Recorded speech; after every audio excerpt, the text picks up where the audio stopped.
कुछ दिनों के बाद हनुमान जी अयोध्या त्याग कर एक पहाड़ पर भजन कर रहे थे। यही दयालु परमेश्वर अपनी हंस आत्मा के पास गए तथा कहा कि राम राम भक्त जी। हनुमान जी ने आर्ष की तरफ देखा। फिर हनुमान जी बोले कि मुझे ऐसा लग रहा है कि आपको कहीं पर देखा हो।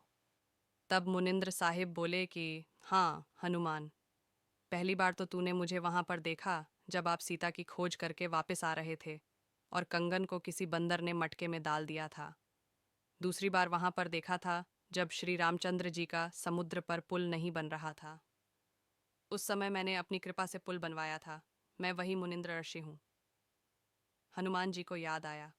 कहा कि आओ ऋषि जी, बैठो। क्योंकि हनुमान जी बहुत प्रभु प्रेमी और अतिथि सत्कार करने वाले महापुरुष थे। कहा कि अब पहचान लिया। मुनिंद्र जी फिर प्रार्थना करते हैं कि हनुमान जी, जो आप साधना कर रहे हो ये पूर्ण नहीं है, ये तुम्हें पार नहीं होने देगी। ये सर्वकाल जाल है। सारी सृष्टि रचना सुनाई। हनुमान जी बहुत प्रभावित होते हैं। फिर भी कहा कि मैं तो इन प्रभु से आगे किसी को नहीं मान सकता। हमने तो आज तक यही सुना है कि यह तीन लोक के नाथ विष्णु हैं और उन्हीं का स्वरूप रामचंद्र जी आए हैं। अगर मैं आपके सतलोक को अपनी आंखों देखूं तो मान सकता हूं। कबीर साहिब ने हनुमान जी को दिव्य दृष्टि दी और स्वयं आकाश में उड़कर सतलोक पहुंच गए। पृथ्वी पर बैठे हनुमान जी को सब वहां सतलोक का दृश्य दिखाया। साथ में यह तीन लोक के भगवानों के स्थान दिखाए और वह काल दिखाया जहां पर 1 लाख जीवों का प्रतिदिन आहार करता है। उसी को ब्रह्म, क्षर पुरुष तथा ज्योति स्वरूपी निरंजन कहते हैं। तब हनुमान जी ने कहा कि प्रभु नीचे आओ। क्षमा करना, दास ने आपके साथ अभद्र व्यवहार भी किया होगा। दास को शरण में लो।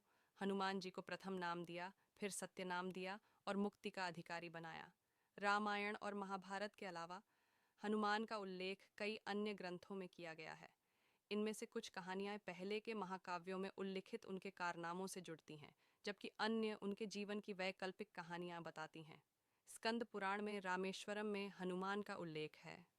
शिव पुराण के एक दक्षिण भारतीय संस्करण में हनुमान को शिव और मोहिनी, विष्णु का महिला अवतार, के पुत्र के रूप में वर्णित किया गया है, या वैकल्पिक रूप से उनकी पौराणिक कथाओं को स्वामी अय्यप्पा के मूल के साथ जोड़ा या विलय कर दिया गया है, जो दक्षिण भारत के कुछ हिस्सों में लोकप्रिय हैं। हनुमान चालीसा संपादित करें। 16वीं शताब्दी के भारतीय कवि तुलसीदास ने हनुमान को समर्पित एक भक्ति गीत हनुमान चालीसा लिखा था। उन्होंने हनुमान के साथ आमने सामने मुलाकात करने का दावा किया। इन बैठकों के आधार पर उन्होंने रामचरितमानस, रामायण का एक अवधी भाषा संस्करण लिखा। देवी अथवा शक्ति के साथ संबंध संपादित करें। हनुमान और देवी काली के बीच संबंध का उल्लेख कृतिवसी रामायण में मिलता है। उनकी बैठक रामायण के युधिष्ठिर में माहिरावण की कथा में होती है। माहिरावण रावण का विश्वसनीय मित्र, भाई था। अपने बेटे मेघनाथ के मारे जाने के बाद रावण ने राम और लक्ष्मण को मारने के लिए पाताल लोक के राजा महिरावण की मदद ली। एक रात महिरावण ने अपनी माया का उपयोग करते हुए विभीषण का रूप धारण किया और राम के शिविर में प्रवेश किया। वहां उन्होंने वानर सेना पर निंद्रा मंत्र डाला, राम और लक्ष्मण का अपहरण किया और उन्हें पाताल लोक ले गए। वह देवी के एक अनुगामी भक्त थे और रावण ने उन्हें अयोध्या के बहादुर सेनानियों को देवी को बलिदान करने के लिए मना लिया, जिसके लिए माहिरावण सहमत हुए।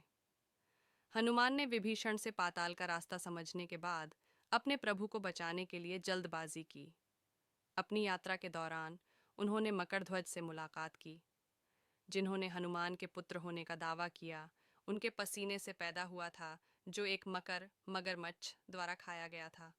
हनुमान ने उसे हरा दिया और उसे बांध दिया और महल के अंदर चले गए। वहां उसकी मुलाकात चंद्रसेन से हुई, जिसने बलिदान और अहिरावण को मारने के तरीके के बारे में बताया। तब हनुमान ने मधुमक्खी के आकार को छोटा किया और महाकाली की विशाल मूर्ति की ओर बढ़ गए। उसने उसे राम को बचाने के लिए कहा और भयंकर माता देवी ने हनुमान की जगह ले ली, जबकि वह नीचे फिसल गया था। जब महावीर ने राजकुमार ऋषियों को झुकने के लिए कहा तो उन्होंने इनकार कर दिया, क्योंकि वे शाही वंश के थे और झुकना नहीं जानते थे।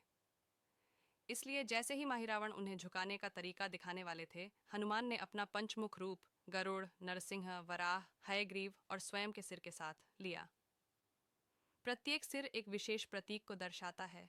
हनुमान साहस और शक्ति, नरसिंह निडरता, गरुड़ जादुई कौशल और नाग के काटने, वराह स्वास्थ्य और भूत भगाने और शत्रुओं पर विजय प्राप्त करने की शक्ति। 5 दिशाओं में 5 तेल के दीपक फूंक दिए और माहिरावण का सिर काट दिया, जिससे उसकी मृत्यु हो गई। बाद में उन्होंने श्री राम और लक्ष्मण को अपने कंधों पर लिया, और जब उन्होंने श्री राम के बाहर उड़ान भरी तो उन्होंने मकर ध्वज को अपनी पूंछ से बंधा देखा। उन्होंने तुरंत हनुमान को उन्हें पाताल का राजा बनाने का आदेश दिया। अहिरावण की कहानी पूरब के रामायणों में अपना स्थान पाती है।